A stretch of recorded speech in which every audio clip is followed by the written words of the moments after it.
Hey everyone, and welcome to this edition of Chamber Chatter. I'm your host, Meryia Currie-Michaud. Thank you so much for tuning in. Today's episode is brought to you by our sponsors, Aroma Joe's and Maine Technology Group. Today, I am at the Elks Lodge in Waterville with the executive assistant, Karen Grenier. Karen, thanks for joining today. Thank you for having me. Thanks for having me. It's a great place, and I've already learned so much speaking with you today. Right. Yeah. So let's start at the beginning. What is an elk?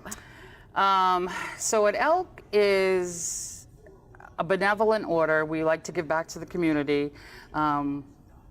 We definitely are invested in like the children's programs. We give a lot back to the veterans. We've done a lot with the homeless shelter. We have just started doing the Home for Little Wanderers. We've given them some, done some fundraising for them. So we're all about giving back to, the community. And all across the lifespan, it sounds like. It does, it's wonderful. yeah. So tell me about a couple of the special things that go on here. We talked a little bit beforehand. There's stuff that kind of goes on. Yeah, so we have a lot of different committees. We have, we do a big fundraiser for Buck Night and Sportsman's Night. Yes. That raises a lot of money that we give back to the communities in different, somebody asks us for money for whatever they're having, whatever program they have going on. We do a Tools to Thrive backpack program that we fill backpacks with school supplies. We give out 500 to the 4 area schools, grades K through 12. This is our 3rd year going into that. We started out at 300. We're now up to 500 we're able to give. Wow. Right. So there's a huge need. And you guys take donations to go toward that year-round, Yes, right? year-round, It's not just one-time thing. Exactly. We take supply donations or money donations.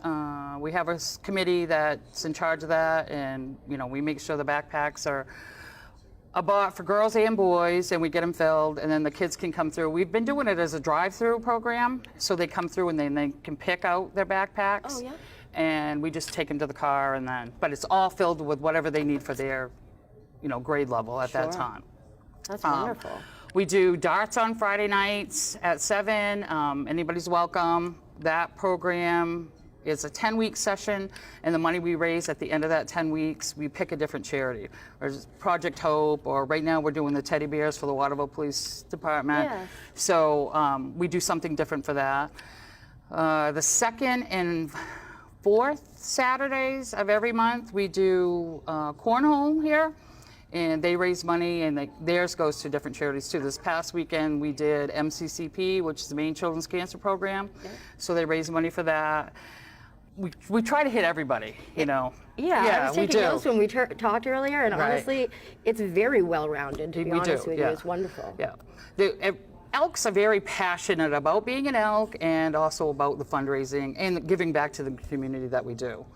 So if people want to get involved, do they show up to any of these public events? Do they hit your website? What's the best thing to do? Yes, so if you show up to any of the events, we always have applications out. It's a quick application. You do need to be proposed by a member, but there's always members here. You'd be surprised how many people you would know. And then... So this is if they want to actually become a member? Become a member. Okay. Yeah, you can get proposed. You go through, it's a couple weeks because you have to talk to a couple people, and then you got to be initiated and everything. But yeah, we have almost 1,000 members. You can get as involved or little as involved as you want. Sure. But we do like blood drives. We have a couple ladies that they take care of the blood drives. We do that once a month. We have some people that chair different committees. Cornhole's huge. Buck Night, Sportsman's Night, those are huge, and those need a lot of members. And are those also open to the public, or do you have to be a member to participate? No, those are open to the public. Okay. What we do is we have somebody at the door that will sign you in. Sure. Because some of those major events, you will need to be signed in by a member. Mm-hmm. But most people, once they come to some of these events, they really want to become a member because then they see how much good that we do as Elks. Yeah. So they want to be more involved. So. Wonderful. Yeah.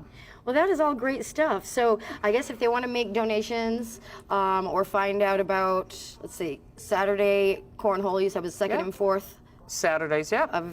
And it starts around 6:30, but so come a little early to get, signed in, signed up. Yep, okay. So lots of ways that they can have fun and give back to the community. Exactly, yes. Wonderful. Yep. And they can, I assume, check out the website. Yeah, we for do additional have, info. the Facebook page is probably the best way to see what's going on. Good to know. Okay. Right. We So do have a Facebook. very active Facebook page. We have a couple different members that take care of that, and they stay right on top of it. Like we have a wine tasting going on. You're gonna miss it, but they've been updating that, different stuff like that. Okay. We have a train ride coming up. We have Tuesday spaghettis that we open that up to the public. Friday nights we have Friday meals, so you can come in, you can sit with your group of friends, you can order. You actually have a waitress that goes upstairs, gets your food, brings it back down. So it's all, yeah. Okay. So we do different things like that. We have a breakfast the first Sunday in December, and then we'll run it the first Sundays through till at least summer starts. Sure. That's open to the public. We do that from like 8 to 11 upstairs in the banquet center. Yeah. Our banquet center. That's right, because you got a banquet center. We Tell us do. a little bit about that real quick. So our banquet center holds banquets anywhere from 50 to 400, whether it's celebrations of life, weddings, business meetings. We can do it all. We can customize any menu for you. We do have some suggestions, but our chef is very good about customizing to whatever your needs are. Yep. And all you really do is come. We set it up, and we clean up afterwards, so you just come in and enjoy your event. I have to say, I've been to several, and it's beautiful, and it's always so simple. You guys are great. Yeah, So we try. Highly recommend, guys. We do try. 10 out of 10 recommend. All right. Well, Karen, thank you so much for letting us come here and speak with you today, sharing all that information. Guys, if you want to get involved, all the resources are at your fingertips. Sounds like Facebook page is the best resource at this time. Lots of fun stuff that you can participate without being a member. The cornhole, the darts, the list goes on. And of course, if you're interested in becoming a member, seek out that information as well. Again, probably through the Facebook page Yes. and that contact. So thank you so much for tuning into this week's edition of Chamber Chatter. Special thank you to our sponsors, Aroma Joe's and Maine Technology Group. Karen, thanks again. Thank you, Mariah. Take care, everyone.